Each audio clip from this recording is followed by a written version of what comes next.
Hello everyone, and welcome to this Wednesday video kindly sponsored by Skillshare. You've probably seen or heard of them before, but just in case you haven't, Skillshare is an online learning community which contains a wide variety of skill-improving classes that everyone can benefit from. If you want to learn a new skill, advance an existing one, or just see how other people happen to make things work, there'll be a video for you. For fellow naval enthusiasts, such as myself, there are topics like illustration, photography, film and video, and many others. So whether you want to draw ships, photograph ships, or make videos about ships, there are tips, tricks, and techniques to discover. This month, I've been watching a bunch of courses on audio, because a few of you have pointed out apparently my audio sometimes can be not the greatest. I do apologise for that, but, you know, there are so many things you have to do when you're basically a one-man band that some things slip by. So this particular class by Erin Lillis, this talks about how to do voiceovers and other audio recording using a microphone, so hopefully the results are a bit better in the first place. And of course I matched it up with this one by Andre Angelo, which talks about removing background noise and other forms of audio editing for the inevitable times when, of course, I get it horribly wrong. Fortunately, the video software I have does have an audio removal tool that's listed here, so I'm also able to use the skills from this class. There are no ads on the site, and if you want to go and have a look and see perhaps if there's something that you could make use of, the first 1,000 of you that click on the link in the description below will get a 1-month free trial of Skillshare, so you can start exploring your creativity today. So once again, thank you very much to Skillshare for sponsoring this video, and now on with the show. This story actually starts in the immediate aftermath of World War I. The French port of St Nazaire had acted as a major facility for the arrival and onward movement of American troops late in that war. But this movement had been hampered by the fact that the port's extensive facilities were largely quite old, dating well back into the Age of Sail. That was fine for smaller ships, but the larger, modern vessels had somewhat limited options for docking, unloading and repairs. This, in turn, led to proposals to expand the port's infrastructure, but they didn't really get anywhere for much of the 1920s, as France was incredibly strapped for cash, and upgrading the port infrastructure in one particular facility wasn't exactly high priority. But towards the end of that decade, with the liner Normandie being proposed, and its over 1,000-foot hull having nowhere on the French Atlantic coast that it could actually fit for dry docking, some of the previous ideas were revived, new designs were drawn up, and an expansion undertaken, which would include a massive dry dock that was actually named Former Exclusé Louis Joubert, or the Louis Joubert Lock, after a local dignitary who had just unfortunately died.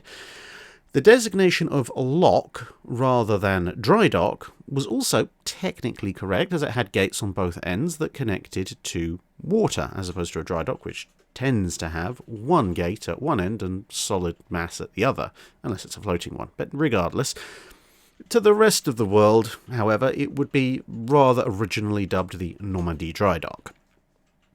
Fast forward to World War II, and the French Atlantic coast was in German hands. Operation Berlin had seen the Scharnhorst sisters take refuge in Brest, where the former Marine Nationale base had dry docks that could just about accommodate them. But when Bismarck was damaged, there was a problem. Wedging that battleship into dry dock number 8 in Brest, or the one next to it, was almost certainly not going to work, and the only dry dock capable of taking the ship in and allowing its underwater damage to be fixed was the one in St Nazaire, which also had the advantage of either forcing British bombers to fly another 80 to 90 miles as compared to going after Brest if they went in a straight line, which would take them straight over numerous anti-aircraft gun positions and Luftwaffe fighter bases, or several hundred miles further if they detoured around the French coast. In the event, the services of the huge dry dock weren't needed in May 1941, as Bismarck was caught and sunk before making it under Luftwaffe air cover, let alone anywhere near the French coast. But as 1941 turned into 1942, the British had a problem. Tirpitz, Bismarck's sister ship, was becoming fully operational, but the Royal Navy was actually in a worse state to intercept the ship than they had been during Operation Rheinebung. Back then, they'd had two modern fleet carriers, Victorious and Ark Royal, able to respond relatively swiftly to events in the North Atlantic, plus 5 fast capital ships, King George V, Prince of Wales, Hood, Renown and Repulse, all capable of catching the German battleship, and in the case of the first 3, capable of going toe-to-toe with her, at least on paper. But now, whilst America had just entered the war, her only 2 fast capital ships, North Carolina and Washington, were not quite fully operational yet, and the former was earmarked for the Pacific in any case. Meanwhile, although Victorious was still around, Ark Royal had recently been sunk by a U-boat, Illustrious and Formidable were under repair after running into each other, Indomitable was in the Indian Ocean, and even the much older Furious was in refit in the United States. In capital ship terms, the situation was equally bleak. Prince of Wales and Repulse had just been sunk by the Japanese, Hood had of course been sunk by Bismarck, and whilst Renown was available, it had become clear during Bismarck's voyage that she could not go 1v1 with Tirpitz, which left King George V all alone as the only true operational ship that could both catch and kill Tirpitz in the whole of the Atlantic operational theatre, as Duke of York, her sister ship and the third of the class, was still on a shakedown cruise. Whilst the 2 Nelson-class had, courtesy of HMS Rodney, shown that they were perfectly capable of killing Tirpitz, Nelson was under repairs after an Italian torpedo bomber had blown a hole in her side, taking an especially valued cheese with it, and that left only Rodney, assuming that someone would be kind enough to slow Tirpitz down should she come out. This, in turn, meant that should the German battleship emerge into the Atlantic waters, there would be serious questions as to whether or not the Royal Navy could actually reliably stop her before she did something awful to the convoys and their escorts. And a King George V versus Tirpitz fight might be somewhat fair on paper, but the Royal Navy never likes getting involved in fair fights if they can possibly avoid it. And there was one potential Achilles heel in any plans the Germans might have for sending Tirpitz into the Atlantic: the St Nazaire dock. Since if anyone managed to land any significant damage, whether it be a swordfish or even a lucky destroyer, she'd need to go in for repairs there, and nowhere else. If the dry dock could be rendered unusable, then the ship would have nowhere in the Atlantic to go, and that in turn should persuade the Germans not to send her out at all. Except for going after Arctic convoy routes, but those were easier to cover with massed cruisers and destroyers backing up the few Royal Navy capital ships available. But exactly how to deny the use of this dry dock to the Germans was something of a quandary. Turning most of central Brest into a brick-dust-coloured impression of a moonscape hadn't done all that much to the docks used by the Scharnhorsts. Dry dock gates are incredibly strong, but also vertical, and don't present much of a significant target profile. A direct hit is hugely unlikely, and even if it did happen, it would likely only chip the top off the gate. You might have a bit more luck if a bomb landed just outside the gates and then went off like a mine deep underwater, but even then it was unlikely to do a tremendous amount. Hitting the lockgate machinery control houses would also work, but they were also fairly small targets. In theory, if you dropped enough bombs, then statistically you'd hit the targets that you needed, but that would take vast amounts of time and resources, plus it would cause significant losses amongst the bomber crews and amongst the French civilian population, the latter of which were at this point still specifically a target to be avoided where at all possible under UK bombing policy. The Royal Navy's more conventional approach of shore bombardment stood a greater chance of working, at least on paper, but the position of St Nazaire well into the Loire estuary meant that for a ship with large enough guns to get in accurate firing range would mean running a gauntlet of somewhat unknown shore and submarine defences, plus the ship would be well inside the strike range of multiple Luftwaffe squadrons who wouldn't take too kindly to a Royal Navy vessel shooting up something that the Germans thought was theirs. Secret agents were considered, and whilst there was a relatively high degree of confidence that an agent might be able to get into the dry dock, the sheer scale of both the dock and any of machinery associated with it meant that any concealable explosive charge that a single agent might carry would be pitifully inadequate for the job, and the chances of sneaking in a couple of dozen agents all humping a 75-pound explosive charge all at the same time were basically zero. That left them with one option: the year-and-a-half-old Commando Force, an elite infantry unit that could, if landed with the element of surprise, fight their way to the machinery buildings and destroy them, before hopefully falling back. The problem here was that the main approach was heavily defended. To bypass it, you'd need a ship with a shallow draft. But shallow draft craft that could make it to St Nazaire tended to be small and unable to carry that many men, as well as being distressingly fragile. Motor launches, for example, fell into this category. An infantry landing ship could carry enough men, but it was too deep draft, and a smaller landing craft flotilla would be far too vulnerable, and in any case didn't have the range. But a small window of opportunity seemed to be open for March 1942. The spring tide was forecast to be quite high. It would also come in at night, which would help with concealment, and it was theorised that a small destroyer, if properly lightened, might have its draft reduced just enough to make passage away from the dredged channel, which was the most heavily defended part of the estuary, on that particular night of the tide. It would also be large enough to carry a commando force of appropriate size, as well as durable and well armed enough to survive any last-minute encounters with the shore defences, should that become necessary.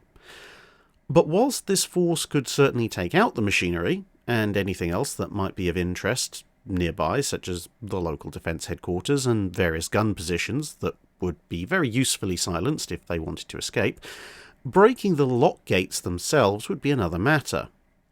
For this, it was proposed that, since it was unlikely that the destroyer in question would make it back out once the defences were alerted anyway, a leaf should be taken from the submarines that had been used in the World War I raid on Zeebrugge, and the bow should be packed with explosives. The destroyer could then ram the gates, which would also deliver the commandos right up close to their target. The troops would then have to be evacuated on smaller craft, which hopefully would slip through unnoticed as most of the attention was focused on the much larger destroyer, whilst the commandos would ideally disable as many shore guns as possible during their assault. And then the destroyer would explode, taking out the gates and rendering the dry dock doubly unusable. Since it had worked during the stealth battleship raid on Cherbourg, it was also suggested that the RAF should conduct a bombing raid earlier in the evening to divert attention to the skies. If some elements of this plan sound familiar to those of you who've read about the Zeebrugge raid of World War I, that shouldn't be a great surprise, as the officer who led that particular attack, Roger Keyes, was the first director of combined operations and had led the unit until October 1941. And thus many of the broad strokes of both plans came from the same mind. The exact details would now have to undergo a series of revisions, ably assisted by numerous intelligence sources, both from within France and from signals decryption, as well as a wonderfully detailed model of the harbour that the RAF had built from recon photos, and the aid of a pair of young pyromaniacs, Captains Pritchard and Montgomery, who'd emerged from the evacuation of France with a burning desire to teach themselves the fine art of reducing very large structures into very small piles of rubble with copious amounts of well-placed explosives. The first draft of the plan had called for 2 destroyers, one to lead the operation and be the floating bomb, and the other to provide fire support and transport the men away. But the Navy was loath to provide 2 ships, when they knew one was certainly not going to be coming back, and even in the best case, the second was probably going to need weeks, if not months, of repairs. This evolved into the idea of using an old Free French destroyer, the Ouragan, which was currently a depot ship. But as this would involve widening the scope of the secret planning to include de Gaulle and a large number of Free French officers, the idea was dropped for security reasons. However, as only a single destroyer was considered, this was where the idea of evacuating on motor launches had originated from, and that would stick for the rest of the planning. It also incorporated the use of a motor torpedo boat to attack either the inner gate, with torpedoes if the outer gates happened to be opened, or if the MTB was still around and undetected when the main charges on the destroyer went off. Or they could just use it to torpedo another smaller dry dock gate if it looked like they needed to leave ASAP. These weapons would carry extra large warheads, and act on a time delay as compared to the more regular torpedoes that an MTB might otherwise carry. With the French out of the picture, but with now only one destroyer to give up, the Admiralty conceded the use of the old HMS Campbelltown, formerly USS Buchanan, one of the 50 old US destroyers provided in the Destroyers for Bases deal. With just under 4 weeks to go until the high tide that would allow the raid to happen at all, the destroyer went into Devonport for a rapid refit and makeover. Much of her internal division was ripped out, the 4-inch guns were replaced with 3-inch weapons, the torpedo launchers, the depth charges and their launchers were also removed, and a number of 20mm Oerlikons took their place. This resulted in a ship that had a fair degree of short-range rapid-fire capability against exposed targets, but nothing in the way of long-range weapons or significant anti-armour capability. It also meant that the ship would be much more vulnerable to flooding, but it was also much lighter. A little bit of this was made up by the fact that armour plate needed to be installed. It had to be at least thick enough to be proof against shrapnel and small arms fire, and this was needed to protect the commandos on the main deck and some of the crew, so armour plating was also installed around the bridge. 2 of the 4 funnels were removed, and the other 2 were altered to resemble the angled funnels of small German destroyers, and the finishing touch was just over 4 tons of high explosive, set into a concrete caisson in the bow. This was made up of a number of 400-pound depth charges liberally supplied with fuses and installed above the main fuel tanks just aft of the forward gun mount, since it was felt that if they were installed any further forward they might be crushed by the impact, and some ideas about storing the explosives right aft and then bringing them forward after the ramming was completed were very quickly squashed by those who would actually be responsible for the operation. The prospective commandos were trained repeatedly in exercises conducted against the King George V dock in Southampton, which was somewhat similar to their target, whilst an argument in the background was conducted about how many members of the press should be invited along, but since the Ministry of Information balked at the idea of using journalists as human shields, the Navy ended up saying that they would only permit 1 or 2 to be present. Along with Motor Torpedo Boat 74 and Motor Gunboat 314, the former having now had its torpedo tubes fixed to fire over the bow so that the weapons could be discharged over any anti-torpedo nets they might find, and the latter acting as a command vessel, 16 motor launches equipped with extra fuel tanks and light weapons made up the attack force, with a submarine assigned as a forward navigational beacon and 2 Hunt-class destroyers to cover the raid overall, and give the motor launchers somewhere to drop off the men if they themselves were too badly damaged to make it home.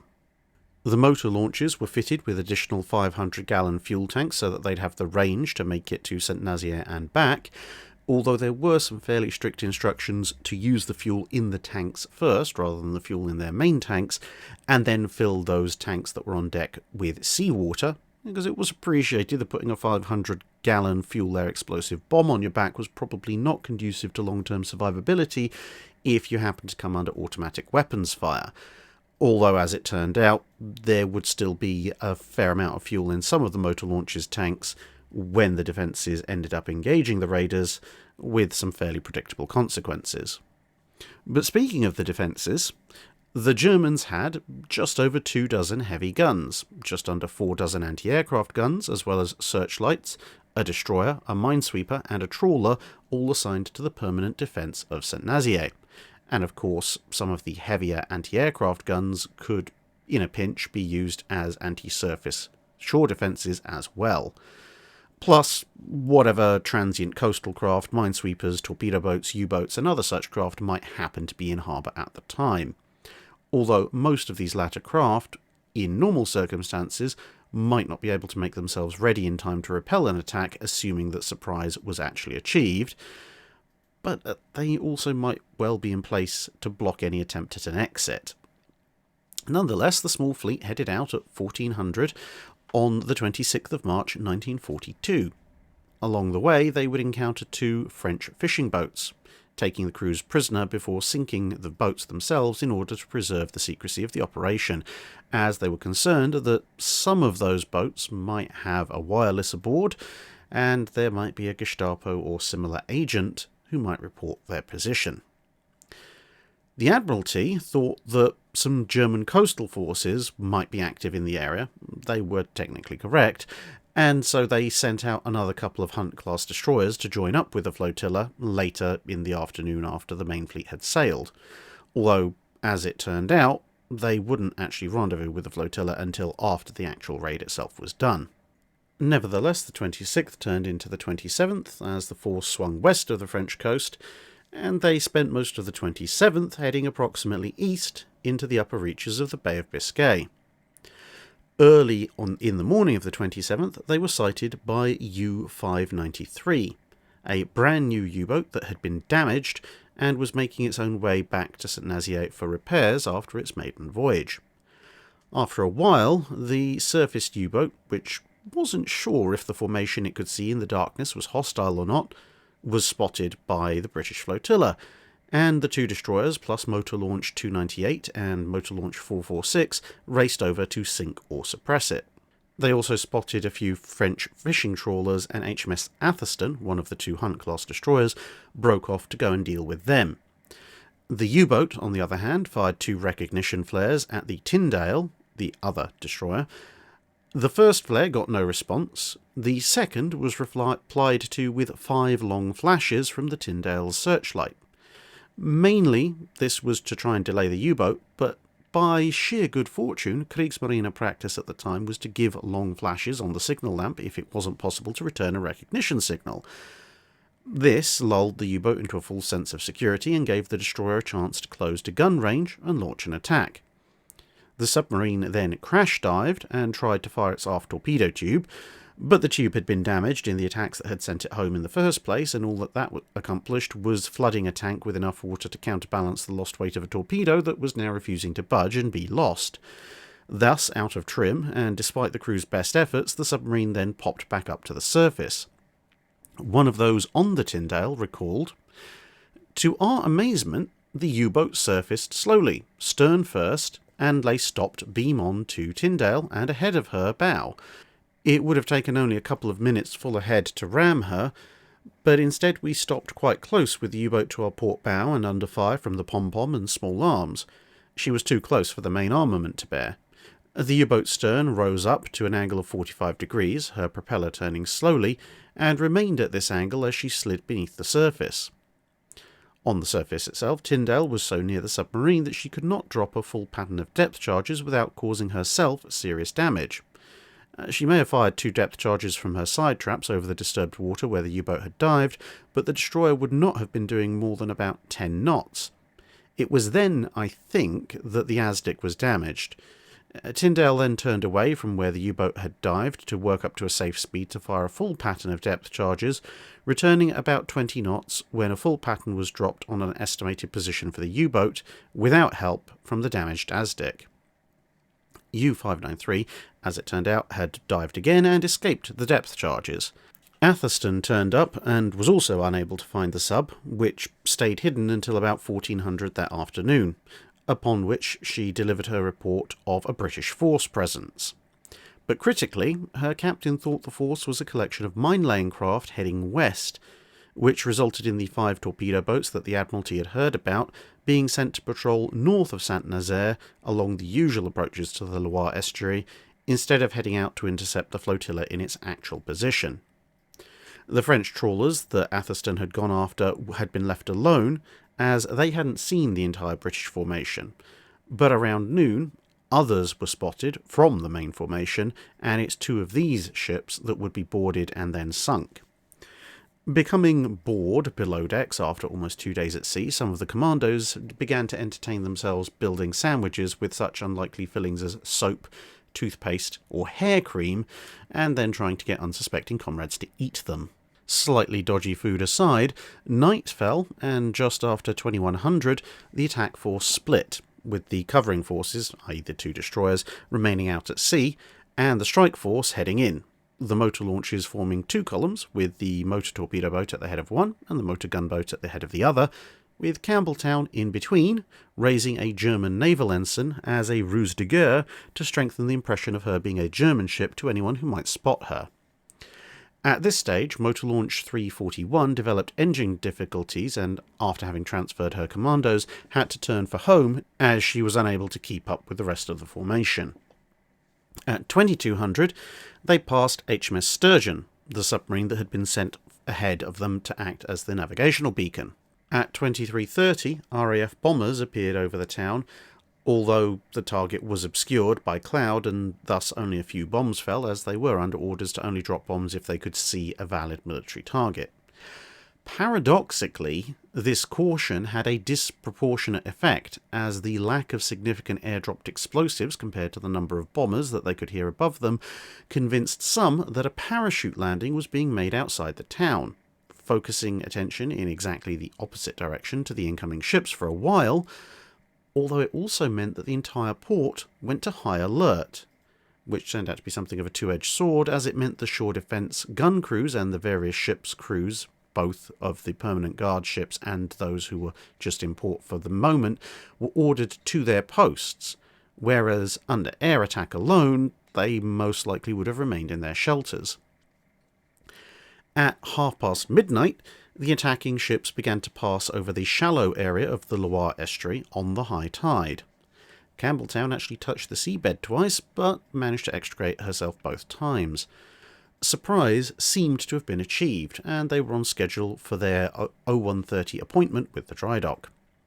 Unknown to them, a patrol vessel had in fact seen them, but in a strange quirk of fate, no one had actually given that ship a radio, and so it was entirely unable to report the approach of the British ships. But with minutes to go, at 22 minutes past 1 in the morning, searchlights on both sides of the river flicked on, and another signal light demanded their ID. The alerted defences had spotted the incoming ships at 1:15, and by 18 minutes past 1 it had been established that no friendly ships were expected. Then it was just a case of somebody running over to the appropriate communications equipment to coordinate the defence batteries, something that had apparently taken them another 3 to 4 minutes. But Motor Gunboat 314 had a response signal ready to send. It had been captured from a German ship a few months earlier. Being challenged by both a gun battery and the harbour master's station, the small craft signalled the latter to wait and then sent the gun battery the purloined signal along with a message, "Two damaged ships in company, request permission to proceed without delay." This caused some hesitation, and some of the batteries seemed to stand down and their searchlights switched off. Now they were challenged again by the harbour itself, and they repeated the process, but during this exchange a light flak emplacement opened up a sporadic fire anyway. With every moment precious, the motor gunboat and the destroyer both signalled they were being attacked by friendly forces, which caused a brief lull in the firing as questions ran rampant through the defending forces. But an authoritative answer from the Shore Defence's commander came back soon enough, and a few minutes later all the shore defence batteries that could bring their guns to bear opened up at once. But the deception had carried the attackers to within a couple of minutes of their target, and so at 0128, as fire came in, the Kriegsmarine ensign came down, whereupon the gathered commandos quickly shredded it for souvenirs, and the white ensign was raised, and the British ships returned fire. The harbour guard ship was quickly knocked out, but the shore batteries in general proved more resilient. Campbelltown increased speed as the bridge was both raked with gunfire and searchlights trying to blind the crew. In return, everything from the commandos' machine guns to the 20mm Oerlikons to the 3-inch weapons and a few of the more enterprising mortar crews lit up at once. But it was too late for even the blinding searchlights to stop the Campbelltown. The ship had already sighted its target, and by keeping a bearing on passing features that were outside of the blazing searchlight beams, it held a true course, slamming into the dock gates at 0134, only a few minutes late. A Bren gunner on motor launch 457 watched her go past in between shooting at searchlights with his machine gun, and would later recall, "She was a memorable sight, ploughing along, brilliantly lit up by searchlights, the British battle ensign streaming over her stern. She was now heading for the Drydock at full speed, her sides alive with the flashes of the shells that were hitting her continuously. It was a sight that I shall never forget." The motor launches were also giving as good as they got, with the commandos lending supporting fire from Bren's Lewis guns and the odd marksman with his rifle, plus one enterprising man who'd brought along a 55 caliber anti-tank rifle, of all things, and was having great fun making the life of German searchlight crews an exercise in frustration. Of course, this only completed the first stage of the operation. Now, the surviving commandos on the Campbelltown, which was quickly being made into the world's largest colander by every German gun that had a shot, and some of the commandos on the motor launches had to disembark and complete their objectives. There were 8 teams assigned in total: a mortar section to help take out machine gun and other emplacements, a pair of assault sections to take the fight to the defenders directly and establish perimeter, and 5 demo sections to actually blow everything up. However, whilst Campbelltown had made it through and hit the Drydock with quite the impact, a fair number of the motor launches had been damaged, crippled or sunk already, especially towards the rear of the column, and so a good number of the commandos either wouldn't make it ashore or wouldn't make it in time to have any significant impact. One of the commandos' officers was aboard the Campbelltown and recalled feeling the impact. And then a flood of questions passed through my mind. Where exactly had we hit? And can we get off from the bows? I dashed through the smoke, round that beastly hole in the deck, and found, in the clear light of illumination from German searchlights, that not only had we hit the dock gate centrally, but we were actually clean through it with our bow sticking out over the Drydock interior. I found Goff and his party, and having seen that they were busy getting the big iron-runged ladder into position, dashed back amidships, through the narrow doors, gangways, and well deck covered with many wounded sailors, which were a job to get through, and I had to be rather rough in dragging them out of the way where they lay across the path for my chaps coming off. The landing forces then advanced from objective to objective, silencing guns, searchlights and bunkers on their way to the pump house, which was duly rigged with explosives despite mounting casualties from enemy fire. These assaults being the most successful as compared to the more diverse targets along the harbour front further away from the Normandie Drydock, where the motor launches were coming under punishing fire. Sub-Lieutenant Richard Collinson was manning an Oerlikon on motor launch 192 when we were hit on the waterline under the bridge, port side forward, by something pretty big, which sort of rolled her over considerably and knocked her engines off beat for a second, and all the water splashed down on us on the after gun. Another shell landed plumb in line with us amidships and went off with a hell of a crump, about 50 yards short, and then another one hit us on the port quarter and jolted us badly. And then the next thing was this one that hit us in the engine room, and that was just one big woof, which stopped the engines. They were turned right off. It blew the port side of the engine room out, and the deck off, and we started blazing furiously.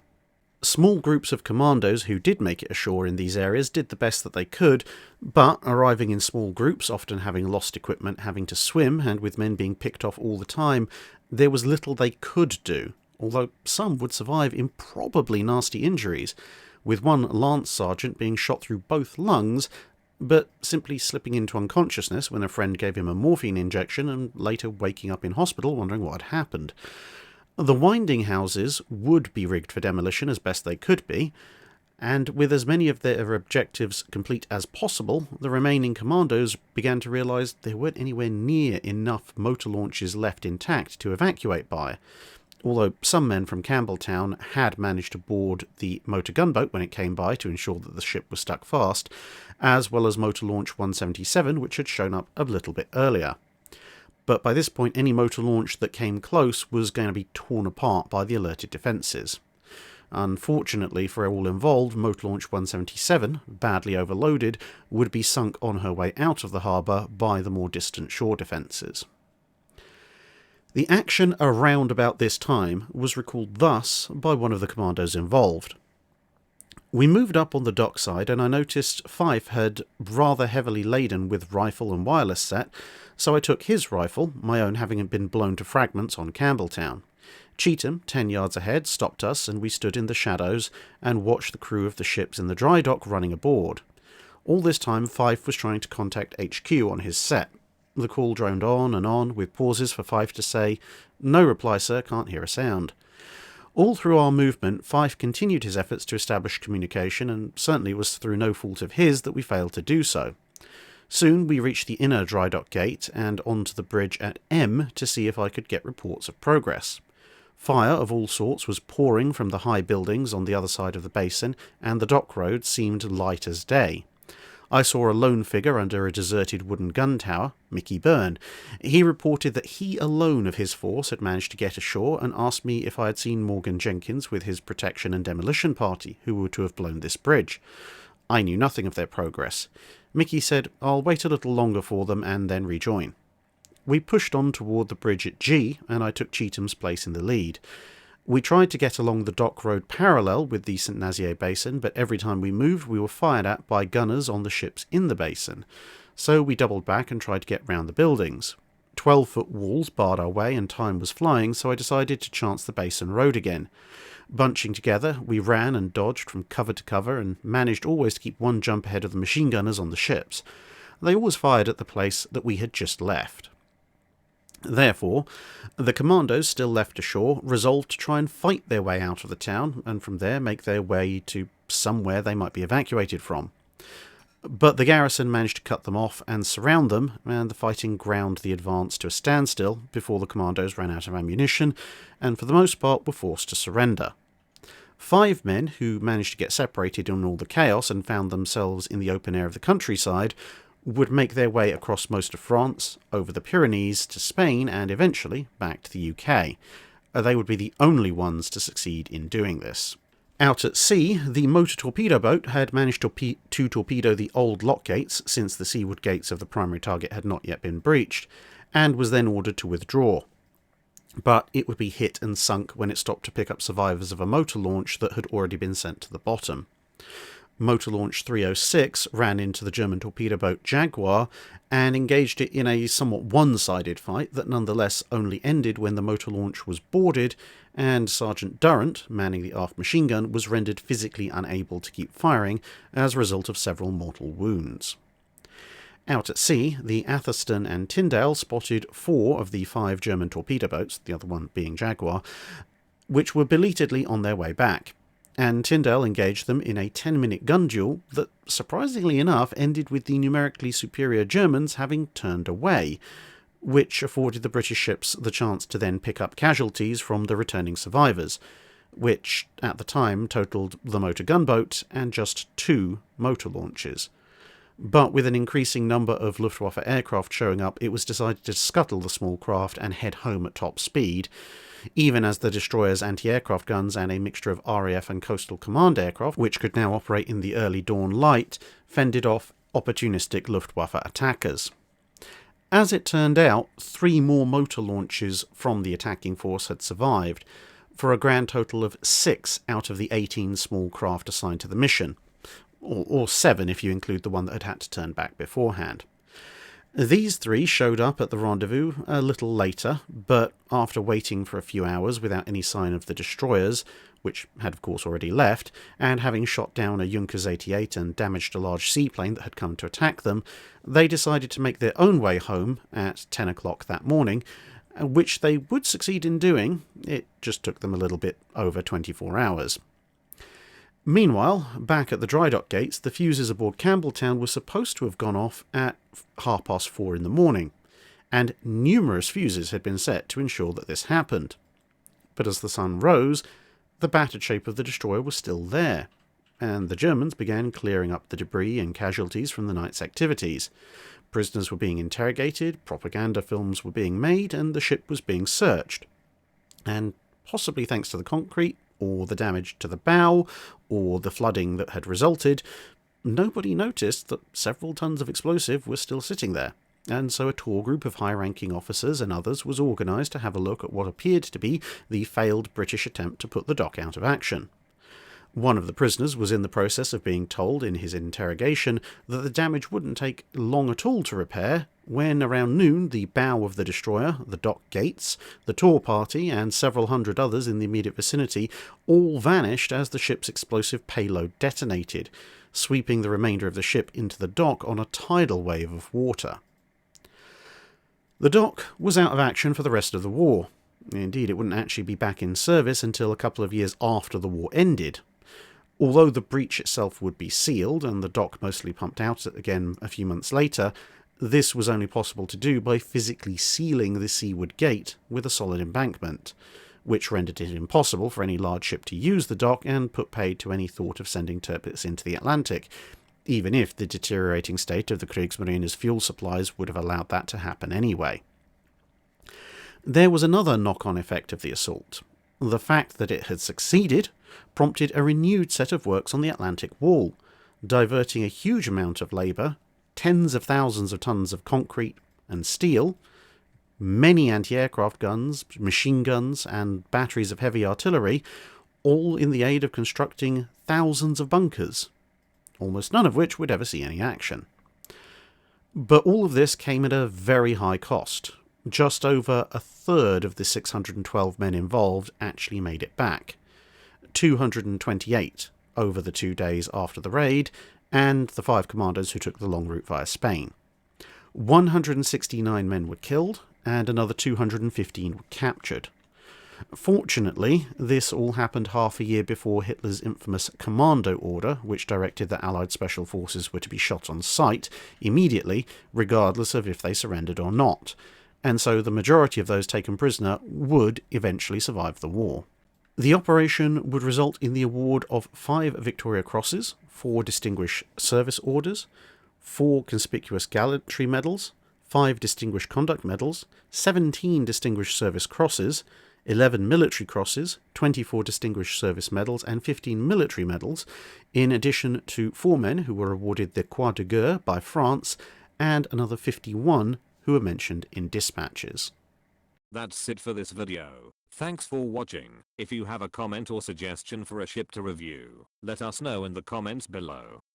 Don't forget to comment on the pinned post for dry dock questions.